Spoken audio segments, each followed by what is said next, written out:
E aí pessoal, tudo bem? Galerinha da M1, estamos aí então para mais uma das nossas aulas de história, dessa vez entrando num tema novo, um tema super importante, que é a história da Grécia Antiga. Na verdade, isso faz parte de um bloco de aulas maiores em que nós vamos estudar um pouco da chamada Antiguidade Clássica, que é como os historiadores se referem às civilizações da Grécia e da Roma antigas. Essa expressão mundo greco-romano que está aparecendo aí na tela, ela vem, né, de um nome que muitos historiadores utilizam, porque eles chegam a considerar mesmo que gregos e romanos tiveram tanta influência um sobre o outro, principalmente gregos sobre romanos, que nós podemos chamar de um único mundo, uma única grande civilização. Isso nós podemos ver principalmente a partir da grande influência que Grécia vai ter sobre Roma. Então nós vamos ter, por exemplo, desde os deuses romanos, que são adaptações, influências de deuses gregos, a influência da filosofia, do debate público, da construção, né, toda da política, de uma ideia de democracia ou de república, entre vários outros fatores, certo? Ainda nesse nosso primeiro slide da aula de hoje, eu gostaria de avisá-los que a aula de hoje vai ser assim apenas, né, o áudio com os slides explicativos de fundo e que nessas imagens que eu separei aqui, que estão nessa capa, se vocês forem ver, essas imagens elas são todas representações da Grécia Antiga. E por que eu escolhi colocar essas figuras da Grécia Antiga? Nós temos ali, né, a estátua de um soldado arqueiro ateniense, de um outro soldado também de Atenas, e nós temos aquele rapaz em cima do cavalo ali, que é uma representação de Alexandre o Grande, que também vai ser um personagem histórico bem importante ali de um outro império, o macedônico, que vai ser responsável pela conquista da Grécia no fim da história dessa civilização. Essas três imagens trazem para nós uma coisa em comum, que é a seguinte: comumente, quando a gente fala em história da Grécia Antiga, é muito comum que os livros didáticos, ou sei lá, um vídeo que tu vai assistir, ou quando tu vai assistir em filmes, mostrem os gregos como usando apenas aqueles panos, né, pelo corpo todo, aquelas roupas que geralmente são ou brancas, ou cinzas, ou azuis, né? E quando a gente vai ver a arquitetura dos gregos, né, as suas construções, os seus prédios, ou mesmo as suas estátuas, no geral o que prevalece são cores sóbrias, cores frias, cores como o branco, o cinza, o azul. Entretanto, ao contrário do que a gente possa imaginar a partir disso, os gregos, como a gente vê aqui nessas imagens selecionadas, eles gostavam bastante da vivacidade, de usar diversas cores. Então, é difícil a gente imaginar que os gregos andavam assim, todos coloridões. A imagem que nós temos, essa dos gregos todos usando, né, essas cores mais frias e sóbrias, ou principalmente o branco, vem por causa de dois fatores principais.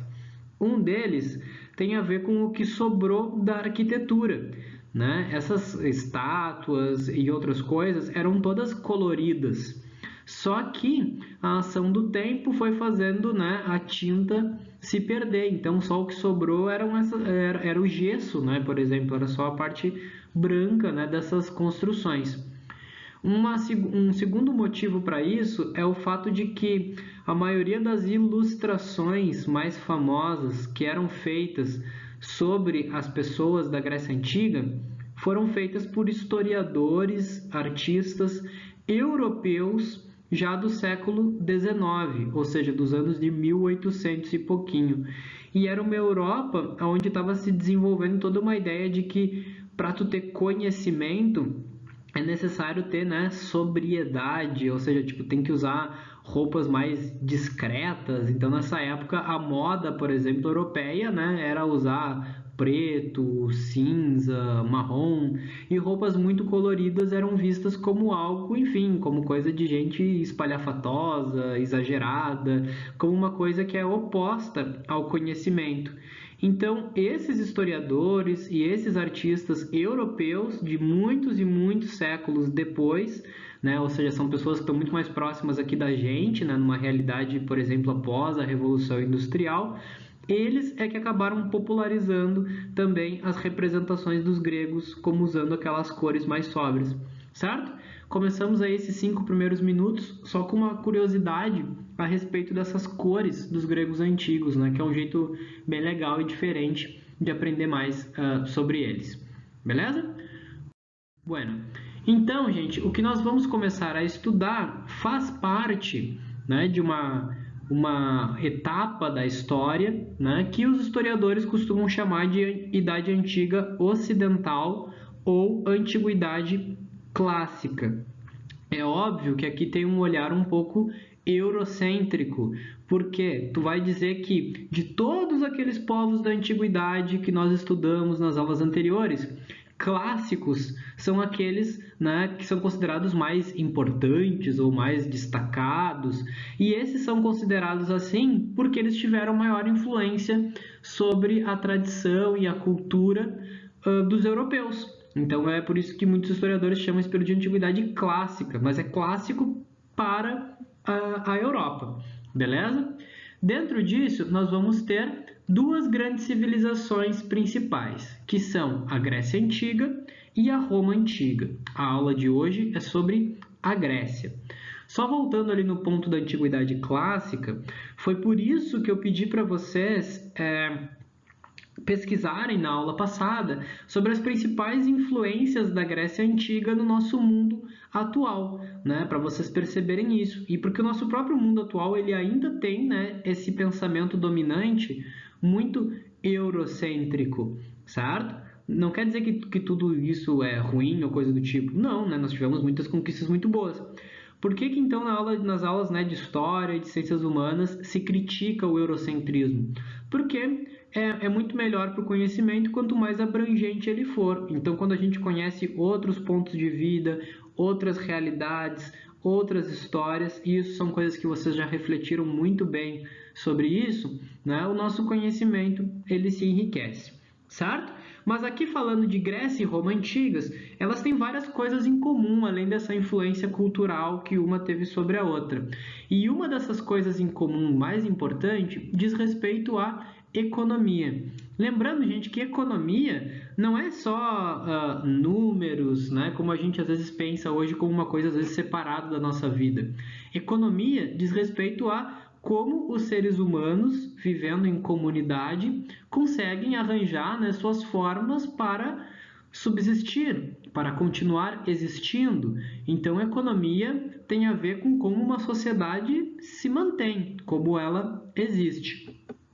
Dentro disso, nós podemos dizer que Grécia e Roma faziam parte, né, do que a gente chama de modo de produção escravista.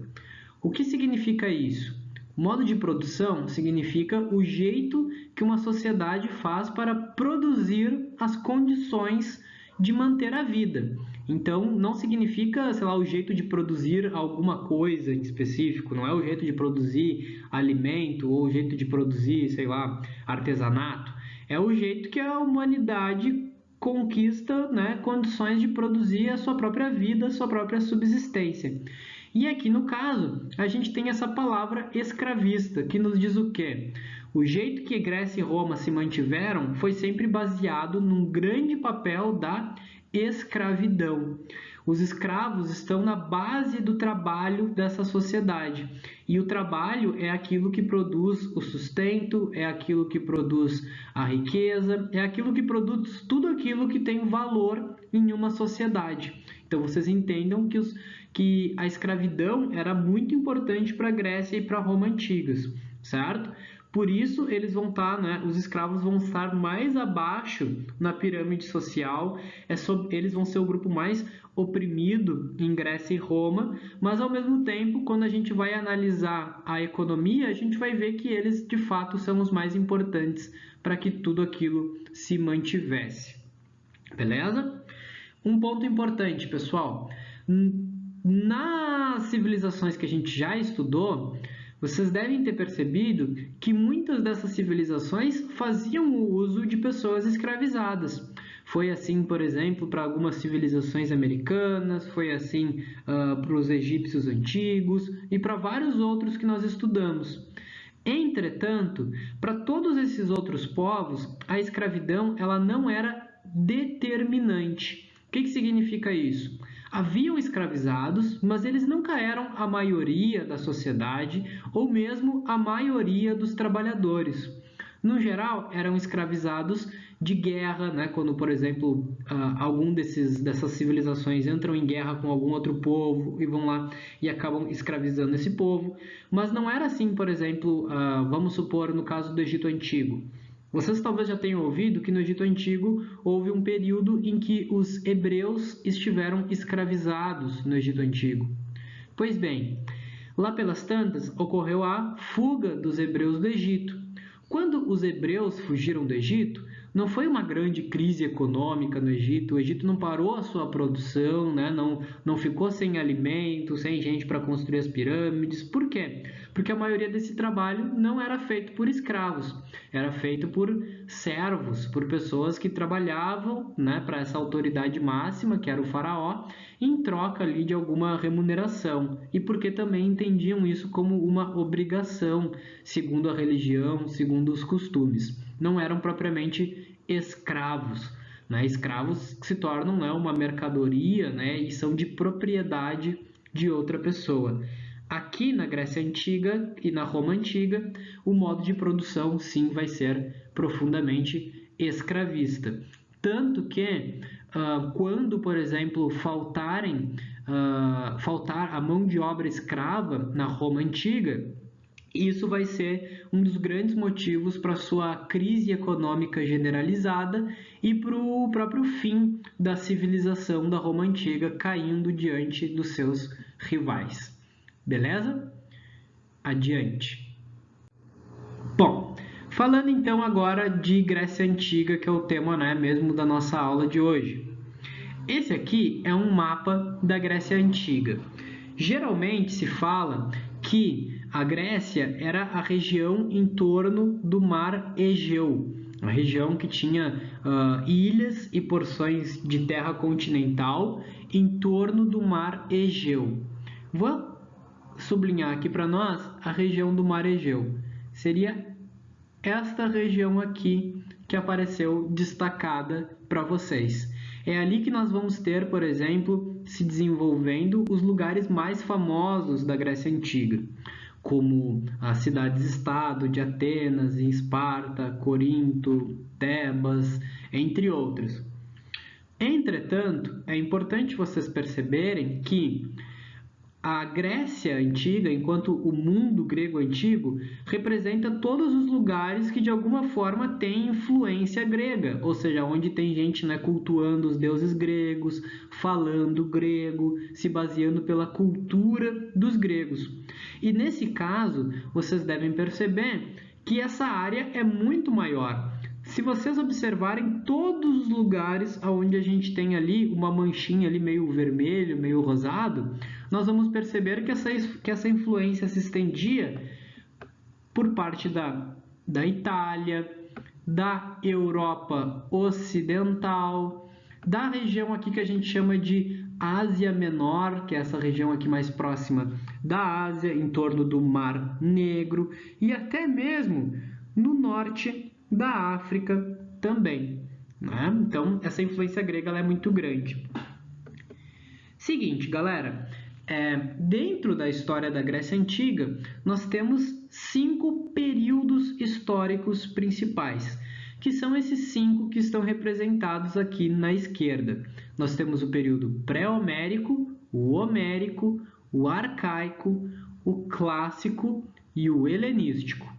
Antes de falar de cada um desses períodos, só quero contar uma coisa para vocês. Assim, no auge da Grécia Antiga, né, o período que ela estiver mais assim, brilhando, pujante, né, com a economia bombando, no auge da filosofia e da cultura, durante esse período não existia uma unidade política dos povos gregos. Na verdade, nunca chegou a acontecer uma unidade política completa em toda a sua história. O que significa isso? Os gregos nunca todos obedeceram um único governante ou um único sistema de leis. Tá, Sor, mas assim, então, se eles nunca tiveram juntos, por que a gente diz que é uma civilização da Grécia Antiga? Por que a gente não estuda cada um separado? Por quê? Existiam, entretanto, algumas coisas que eles compartilhavam sim, que basicamente é a cultura. Então eles compartilhavam uma mesma visão de mundo, compartilhavam a crença nos mesmos deuses, nos mesmos valores, compartilhavam até mesmo, por exemplo, a língua, né, que é uma coisa muito básica e muito importante. Um dos grandes exemplos dessa unidade cultural dos povos da Grécia Antiga vai ser as Olimpíadas. Né? Isso mesmo, as Olimpíadas eram uma festa, uma competição, aonde se reunia na cidade de Olímpia competidores de todas, né, de várias regiões da Grécia Antiga. Então essas regiões que muitas vezes até tinham suas diferenças, que muitas vezes eram rivais e até entravam em conflitos umas com as outras, na hora das Olimpíadas se reconheciam ali como iguais, como irmãos e competiam, né, entre iguais. Certo? Então lembra, não existia unidade política, mas existia unidade da cultura. Beleza? Bom, voltando aqui para os nossos períodos, nós temos então estes 5 e por mais que os nomes pareçam difíceis para vocês, algumas coisas a gente pode entender. Primeiro, o auge da Grécia Antiga, aquele período mais famoso, onde estava bombando a filosofia, aonde nós vamos ter, por exemplo, Atenas como uma cidade muito importante, aonde o mundo grego influencia muitas outras regiões, vai ser esse período aqui, ó, o quarto, que a gente chama de clássico. Tá vendo? Então, o período que era o auge é o período clássico. Só que nós vamos voltar um pouquinho. Período arcaico diz respeito, quando a gente diz que uma coisa é arcaica, significa que ela é muito antiga, que ela está recém na formação de outra coisa. Então é no período arcaico que vai estar se formando as características que a gente vai ver dominando aqui no período clássico, certo? Mas toda essa cultura aqui que se forma no período arcaico e clássico é considerado como vindo da influência de um cara chamado Homero. Então nós temos aqui um período que é quando teria vivido este Homero, um período bem antigo, que nós chamamos de homérico, certo? E além de tudo isso, a gente ainda pode voltar mais ainda no tempo, mais ou menos cerca de 2000 anos antes de Cristo, antes dessa história toda da Grécia Antiga, e nós temos um período chamado de pré-homérico, ou seja, tudo aquilo que existiu ali na região antes da época de Homero, beleza? E por fim, nós ainda temos um período onde a Grécia vai ser conquistada por uma potência rival que havia crescido ali perto do fim desse período, que era o Império Macedônio, e esse período a gente chama de helenístico, mas isso eu vou deixar para falar depois, beleza? Adiante então. Vamos começar falando lá do período pré-homérico. Vou puxar aqui, apareceu para nós. Né? Esse período, então, corresponde à época que vai de 2000 anos antes de Cristo até 1200 antes de Cristo. Percebam o que está escrito ali. São as civilizações anteriores ao que conhecemos como os gregos antigos. Era uma galera que vivia numa outra onda, certo? Principalmente, houveram duas civilizações que se destacaram, que foram os cretenses e os micênicos, certo? Os cretenses também têm esse nome porque eles viviam na ilha de Creta, que é essa que está destacada aqui embaixo, né? E também são chamados de civilização minoica, tá? É aqui da ilha de Creta e dessa civilização minoica que nós temos a origem do mito do Minotauro, por exemplo. Né? Então, o labirinto lá do Minotauro, né? Todas as histórias, os mitos envolvendo a figura do Minotauro, remeteriam ainda a essa civilização. Do outro lado, nós temos ali na região mais do continente mesmo, aqui, né? Essa mancha verde toda, que era a região de influência da civilização micênica, que tem esse nome por causa da sua capital, que era Micenas. Nesses dois povos, Micenas e da ilha de Creta, nós tínhamos características que eram muito mais parecidas com os outros povos da antiguidade que nós já estudamos anteriormente. Eram monarquias teocráticas, ou seja, com uma liderança, né, um rei, que era uma espécie, né, de ditador que fazia, né, todas as suas vontades valerem e tinha o seu poder baseado na religião. Então não haviam, por exemplo, leis, direitos, né? Era essa vontade apenas desse monarca que se impunha de uma forma teocrática, né? Eram teocracias, beleza? Isso tudo muda quando essas civilizações elas entram em colapso, elas deixaram de existir. Isso tudo, gente, é coisa muito antiga. Nós temos pouquíssimos vestígios arqueológicos dessas duas civilizações. Então, nós nem temos tanto conhecimento assim disponível sobre elas.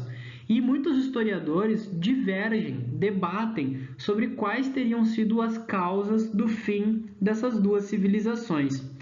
O fato é que, mais ou menos por volta do fim desse período, nós vamos ter, por pressão de conflitos, por pressão de busca de alimentos, que isso estava acontecendo em outras regiões da Europa, né, mais aqui na região do interior mesmo do continente europeu, não na bordinha aqui, né, nós vamos ter a chegada de vários povos que vão acabar sendo pressionados por esses motivos a ir migrando para a região da Grécia. Né? Então a galera vem chegando e vem se aproximando aqui, mais ou menos ao mesmo tempo em que essas civilizações estão deixando de existir. Esses caras que estão se estabelecendo aqui são de diversos povos diferentes, e eles estão na origem dos gregos, né, que nós vamos estudar depois. São eles os jônios, aqui é os aqueus, tá? Coloquei um acento aqui que não precisa, né? Os aqueus, os eólios. E no final, depois da chegada desses primeiros povos, nós tivemos uma chegada que chegou arrasando tudo, né? Que foi a dos dórios. Os dórios eram um povo muito ligado à tradição guerreira, então nós dizemos que eles eram muito belicosos e tinham toda uma tradição voltada de fato para a guerra, para a construção de armamentos. Eles dominavam a tecnologia da metalurgia do bronze, né? Então eles faziam armas e escudos e armaduras, né, de bronze, o que os permitia ter uma superioridade, uma vantagem em combate. Eram muito organizados militarmente, mas também eram muito ligados a essa questão da violência. E foi através da guerra que eles foram se impondo sobre os demais, fazendo com que vários desses primeiros gregos, né, jônios, aqueus, eólios, tivessem que migrar dessa região para outros lugares.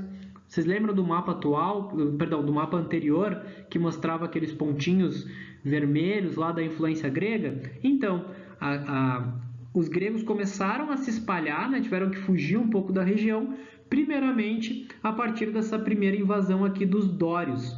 Esse episódio é conhecido como a primeira diáspora grega. Diáspora é tipo uma migração, mas que representa uma fuga descontrolada. É quando tu não tem uma migração coordenada, exatinha, tipo, estamos no lugar tal e vamos para o lugar tal. Não, é quando todo mundo foge de algum lugar de forma desordenada e acaba se espalhando pelo mundo. Um fenômeno parecido aconteceu com os judeus, né, que escaparam, enfim, também da região do Oriente Médio, um pouco depois aí já disso. Beleza? Adiante então, pessoal. Depois nós temos um período que é super famoso, então, para a história da Grécia Antiga, que é o período homérico. Como o próprio nome diz, aqui a importância é dada muito grande para um cara, né, que teria sido o poeta Homero. Imaginem vocês se no futuro o nosso período histórico ficasse conhecido por causa do nome de vocês, da influência de vocês. É uma coisa muito louca, né? Bom, existem algumas pesquisas que chegam até mesmo a questionar se Homero teria existido mesmo, né? Mas isso a gente fala daqui a pouquinho mais.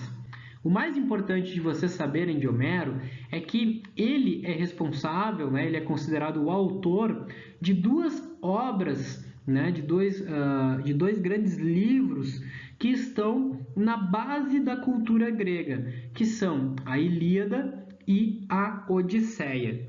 Nesses dois livros, ali vão estar colocados todos os valores importantes para os gregos antigos. Por quê? O que acontece? A gente já viu que no comecinho desse período, né, na transição do pré-homérico para o homérico, acontece a invasão dos dórios e a primeira diáspora grega, né? E nessa época, a população que está estabelecida ali na região começa a ter alguns primeiros problemas de convivência. Por quê? A população começa a aumentar, começam a vir, né, mais pessoas para tentar se estabelecer ali na região.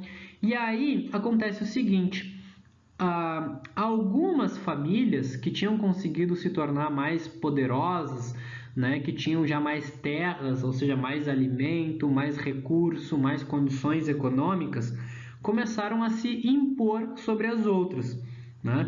E aí, o que antes era, digamos assim, uma terra coletiva de todos, passou a se tornar a chamada propriedade privada. Foi aí que surgiu, né, a ideia da propriedade privada. Então, algumas famílias passaram, né, a cercar as suas terras e dizer: esse pedaço de terra é meu, e tentar convencer os demais de que isso é verdade, tá? Isso era uma novidade histórica nunca antes vista. Por quê? É óbvio que quando a gente está estudando história, nós vemos, por exemplo, tem as terras lá do Egito Antigo, as terras da Mesopotâmia.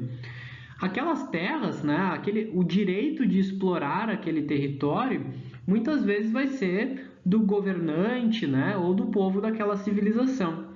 Mas não se tinha essa ideia de tu dizer que tu pode recortar um pedaço do planeta Terra e dizer que ele é teu. Não, nós estamos explorando, estamos fazendo uso aqui, né, digamos assim, enquanto estamos aqui. Mas não tinha essa ideia de que era possível, né, recortar um pedaço do planeta Terra e dizer é meu, e convencer os demais de que tu é a única pessoa, então, que vai ter direito sempre sobre aquilo. O direito antes era meio que se imposto, né, pela força, só que agora, além da força, esses caras estão criando também essa justificativa, né, uma justificativa ideológica, digamos assim, que era a propriedade privada. Aí começaram a surgir, algumas famílias, né, foram se unindo, aumentando no mesmo lugar, e aí surgiram os chamados genos, tá? Ou genos. O que é isso? São grandes clãs, né, que envolvem várias famílias unidas e formam uma grande comunidade.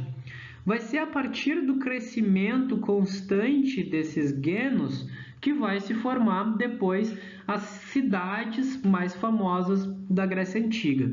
Beleza? E nessa época em que estavam se formando os genos, alguns mais poderosos estavam instituindo também a propriedade privada, né? É nesse contexto que o Homero vai escrever as suas obras, beleza? E aí a obra de Homero serve basicamente para justificar os valores, os bons valores da aristocracia, certo? O que é essa palavra aristocracia? Vocês já ouviram falar alguma vez em aristocrata, aristocracia? Essa é uma palavra muito comum na história, né, durante muito tempo. Nós dizemos, por exemplo, que os nobres europeus, por exemplo, lá na época lá da Revolução Francesa, que é um negócio bem depois do que a gente está estudando, né, se chamavam, por exemplo, os nobres e diziam que eles eram a aristocracia daquela sociedade. Isso vem do seguinte: o finalzinho da palavra ali, cracia, significa forma de exercício do poder.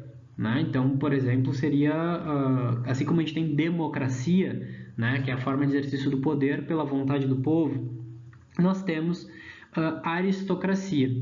E a primeira parte ali, o aristó, vem do grego aristós, que significa os melhores. Ou seja, a aristocracia é a forma, né, é o poder que tem os melhores dessa sociedade. O que significa isso? Agora, esses caras que têm mais recursos, tanto econômicos quanto militares, ou seja, esses caras que têm mais poder do que a maioria da sociedade, eles vão criar todo um discurso para justificar por que eles estão se impondo. Vejam bem, gente, em toda a história da humanidade sempre houve grupos mais fortes que estavam se impondo sobre grupos mais fracos. Só que isso geralmente era assumido. Por exemplo, quando um novo povo, né, guerreava, lá quando os acádios, por exemplo, dominaram a região da Mesopotâmia, eles não diziam, não, nós estamos dominando porque nós somos destinados aqui a ser mais corretos, né, esse território vai ser melhor agora a organização. Não, se dizia de fato, estamos dominando porque somos mais fortes e vamos fazer a nossa vontade valer daqui para frente. Aqui no nosso caso dos escritos de Homero, o que ele vai fazer? Ele começa a criar uma ideia de que esses que são mais poderosos, que comandam, que têm mais terras, eles não fazem isso só porque conseguiram se impor. Não, eles conseguem se impor justamente porque eles têm mais valores. Ou seja, aí se diria que eles são mais inteligentes, que eles têm mais honra, que eles têm um comportamento heróico em relação ao resto da população. Né? Homero vai ser um importante cara a ajudar a criar a chamada jornada do herói, que é uma fórmula bem conhecida, né, de um jeito de se contar histórias que permanece até hoje. Então, muito do que a gente viu pela primeira vez lá no Homero influencia a grande maioria, por exemplo, de todas as histórias, né, que vocês consomem. Né? Então, quando vocês assistem séries, filmes, né, muito bebe do modelo de jornada do herói. Recomendo muito que quem tiver mais interesse nesse tema pesquise. Se vocês só jogarem no YouTube, por exemplo, é bem possível que vocês encontrem vídeos, né, ou outras matérias também pela internet falando desse tema, certo? Só que tem uma coisa importante, gente. O Homero escreveu isso e não era só um livro bonitinho, né, um livro massa que a aristocracia gostava de ler. Não, ali ele vai estar meio que escrevendo tudo sobre o que são, afinal de contas, os gregos, quais são os seus valores, e isso vai ser muito lido por todos. Dali para frente, por exemplo, nos períodos arcaico e clássico, todos os gregos que iam ter a sua educação aprendiam com Homero. Então, por exemplo, um jovem que estava aprendendo a ler, a reconhecer frases, o professor, o seu tutor, fazia isso utilizando a obra de Homero. Estão entendendo? Tu aprende a ler e tu aprende a entender o mundo e como ele funciona através de entrar em contato com as histórias de Homero. É por isso que ele vai ter essa importância toda para a cultura dos gregos antigos. E aí a gente volta na nossa polêmica que eu falei lá atrás, que é o fato de que alguns historiadores dizem que inclusive talvez Homero nem tenha existido, porque se diz que tem uma grande, que varia muito o estilo da escrita, né, dentro da própria obra, e varia de um jeito que é mais provável que teriam existido vários relatos, vários contos separados, né, que eram contos populares desse período homérico, que eram bem difundidos, né, a partir da aristocracia, e que eles teriam sido reunidos depois em uma única obra. Então, Homero não seria bem uma pessoa, mas seria esse grego ideal, né? Esse grego que representa os valores de todos os gregos unidos. Fica a polêmica. Confesso que eu nunca corri atrás de muito mais informação sobre, então se alguém tiver curiosidade de pesquisar mais sobre para compartilhar com a gente também, aí as quantas anda, né? Se Homero existiu mesmo ou não, né? É legal que contribui com a nossa aula. certo? Vou passar adiante aqui então e a gente entra no período arcaico, tá? Lembrando que o período de arcaico, então, vai ser quando vai estar se formando aquele mundo que vai ser mais famoso lá no clássico, né? É o período que vai do século 7 a.C. ao século 6 a.C. A principal característica do período arcaico é essa evolução daquelas primeiras comunidades lá dos Genos em coisas maiores que nós vamos chamar de polis, certo? Polis são as cidades-estado, beleza? Era uma cidade que ela era autônoma politicamente. Ela criava suas próprias leis, né? Não devia obediência para ninguém. Então era uma cidade que ela mesma em si era um estado, beleza? Coloquei aqui o nome das duas principais polis, eram dezenas, né, que existiam, né, mas eu coloquei aqui o nome das duas principais, que eram Atenas e Esparta, e que são algumas das que a gente vai falar daqui a pouquinho um pouco melhor. Antes, observem aqui esse mapa, né? Esse mapa mostra as principais cidades-estado da Grécia Antiga por volta do século 6 e 5 a.C. Nessa época está se formando, por exemplo, o grande Império dos Persas, que vocês já estudaram um pouco, né?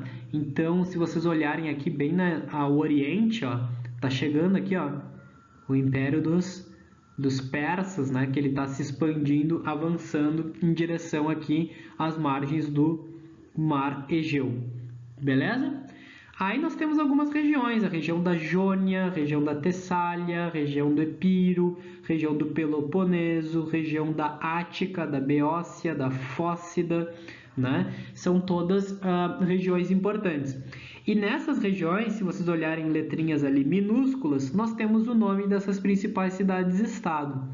Esparta, Megalópolis, Olímpia.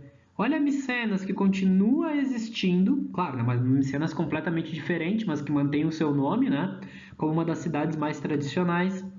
Delfos, Termópilas, Atenas, certo? Se a gente vir aqui para o outro lado do Mar Egeu, nós também temos, né, a famosa ilha de Samos, nós temos Halicarnasso.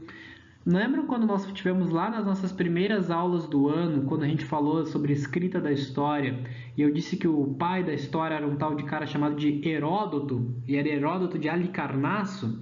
Mas ele nasceu aqui, ó. Beleza? Mileto, Priene, Éfeso, entre várias outras aqui que a gente pode perceber. Beleza? Bueníssimo. Agora, vamos falar um pouquinho sobre características gerais dessas duas principais polis, tá? Lembrando, por que a gente fala dessas duas principais?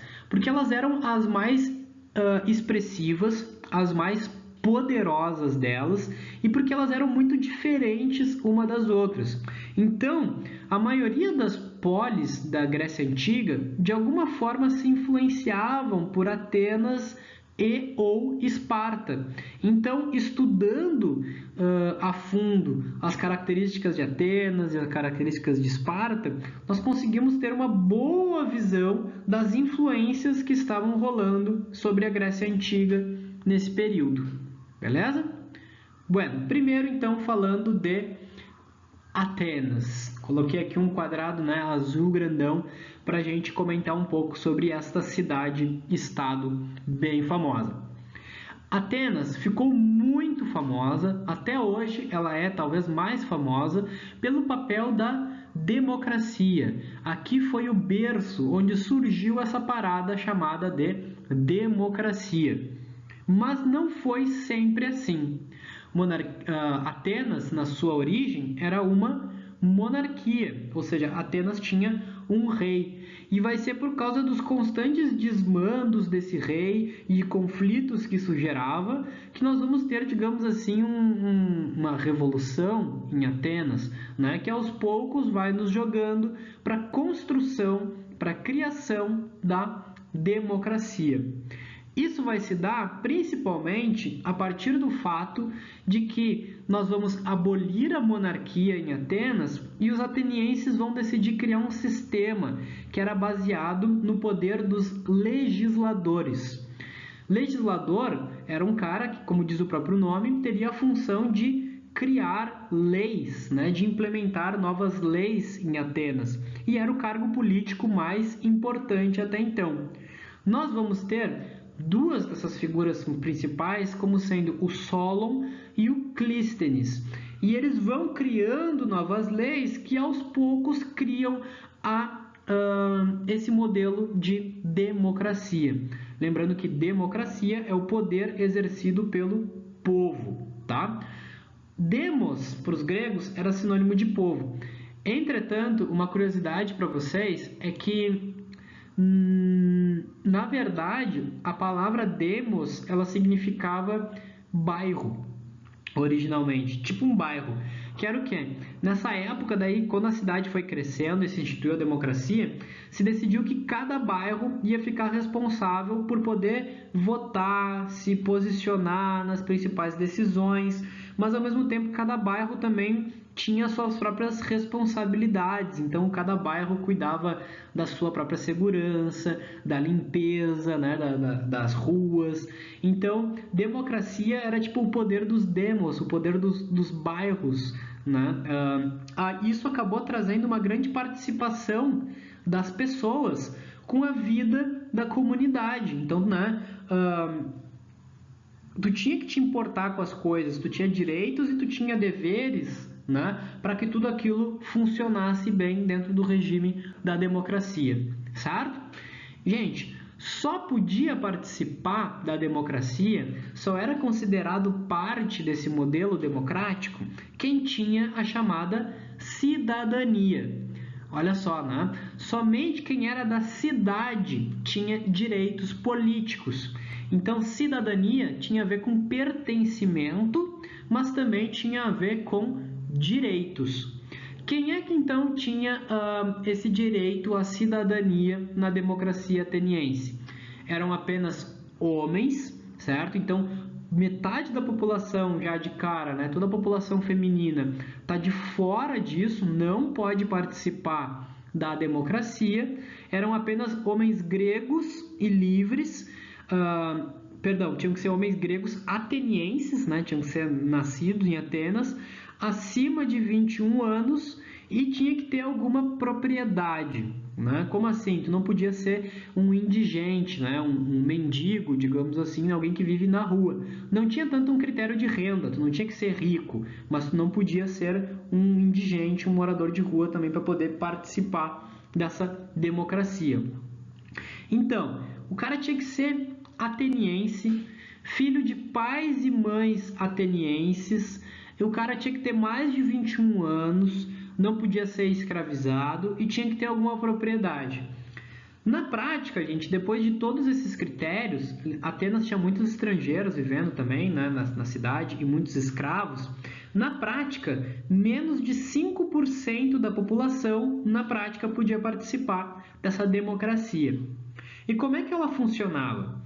Ela funcionava principalmente em um lugar da cidade, no centro da cidade, que nós chamamos de ágora, que era o espaço de uma praça pública, né? Então, uma praça grande onde esses cidadãos se reúnem para livremente poder debater, colocar suas ideias, né, onde todo mundo teria o direito à palavra e depois se votava para ver, né, então, qual era a opinião dos gregos sobre aquele tema, ou melhor, dos gregos, no caso, gregos atenienses, certo? Isso é importante dizer porque funcionava assim, né? Então a galera lá debatia sobre um tema, todo mundo que estava a fim de falar, que tinha opinião sobre aquele tema, falava, discutia, e aí, depois disso, se tomava uma decisão. Tinha tipo um vaso, funcionava assim, tinha um tipo de pedrinha especial, né, que era uma pedrinha não muito comum, uma pedrinha lascada de um jeito específico, que cada cidadão recebia uma pedrinha dessas no começo da discussão, né? E aí tinha um vaso no começo, tinha um vaso, né, na região central. E aí, dependendo da decisão, as pessoas iam lá e depositavam a sua pedrinha no vaso. Tipo assim, todo mundo que concorda coloca a sua pedrinha dentro do vaso. Quem não concorda fica com a pedrinha guardada. E aí tu já sabia mais ou menos quantas pessoas tinham ali, né? E pelo número de pedrinhas no vaso tu conseguia saber então esse voto, né? Funcionava como se fosse uma espécie de urna.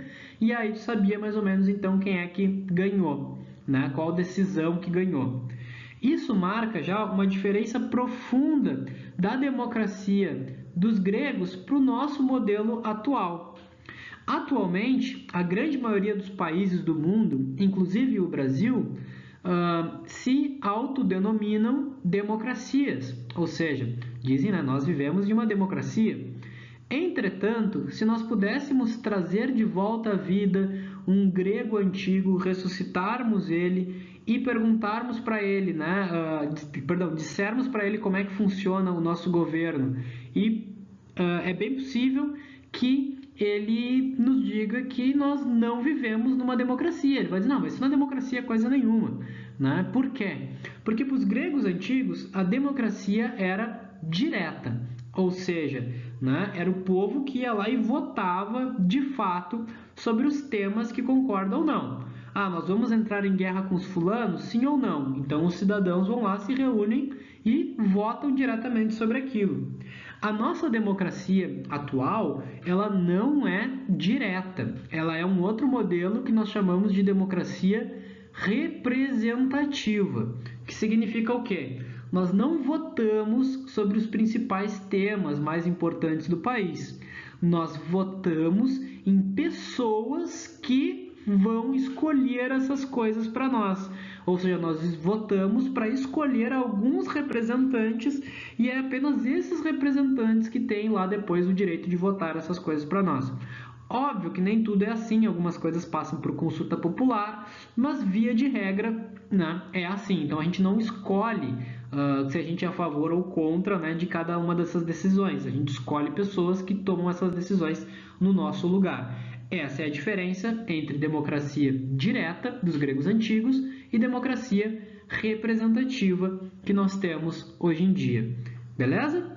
Ali embaixo eu tinha comentado então um pouco sobre a Ágora, né, o que ela era, e nós também tínhamos um outro espaço bem importante na Atenas, um espaço de discussão, que era a Acrópole, ou a chamada Cidade Alta, né? Nós tínhamos um morro, né, no centro de Atenas. Este morro, no alto desse morro ficava a região que a gente chama de Acrópole, e era ali que era conhecido como um importante local de estudos, de discussão política e filosófica, tá? E aí, olha só que eu falei, discussão política. É aqui nessa época que a galera começa a falar sobre política. E aí, o que é política? Política é tudo aquilo que é um assunto de importância para a polis. E o que é a polis? É a comunidade onde se vive, é essa cidade-estado.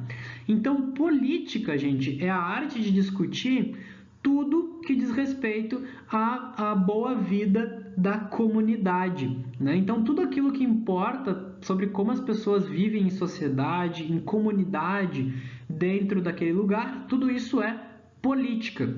E se dizia, né, que todo cidadão tinha que se importar com a política, porque isso era se importar com a sua comunidade, né? Então, tinha um nome, né, que se dava para o cidadão que não se importava com política e que se importava apenas com seus interesses pessoais. E o nome era idiota. É sério, né? Então, o nome idiota vem da pessoa que se abstinha de debater politicamente, que achava que política não era importante. Isso é importante para a gente discutir porque hoje em dia, muitas vezes a gente tem essa ideia, né, um pouco errada de que política é só aquela coisa que os governantes fazem, é só disputa de partidos e tudo mais. E isso faz com que muitas vezes vocês mesmos jovens pensem, Sor, eu não gosto de política, ou tipo, aí já começou a discussão que é política, eu gosto de discutir de outros temas. Só que se a gente for vir na origem mesmo da palavra, política diz respeito a tudo, né, da convivência entre os seres humanos. Então, todo tipo, né, de decisão que afeta a vida da comunidade toda, ou todo tipo de opinião, visão de mundo, né, que pode afetar a comunidade, a sociedade, tudo isso é política. Beleza? Gente, nós estamos chegando aqui perto dos nossos 50 minutos de aula e a minha ideia é respeitar bastante esse tempo. Por isso eu vou encerrar a nossa aula por aqui e aí na nossa próxima aula, que é... não lembro agora, acho que é quinta-feira, eu vou gravar um segundo vídeo terminando o tema, então, de Grécia Antiga, falando o resto aqui de Atenas, falando de Esparta, falando de conflitos importantes que nós vamos ter, como a Guerra do Peloponeso, a guerra contra os persas, até chegar na crise da Grécia Antiga. Tá bom? A tarefa de vocês hoje era apenas essa, prestar atenção na aula e fazer as suas anotações no caderno. Lembrando que eu falei muita coisa que é importante da aula, eu apenas falei, né? Não estava escrito, então é legal que vocês também anotem tudo, né, que vocês acharem que pareceu importante da minha fala. Beleza, gente? Então, beijão, a gente se fala, é nóis, falou!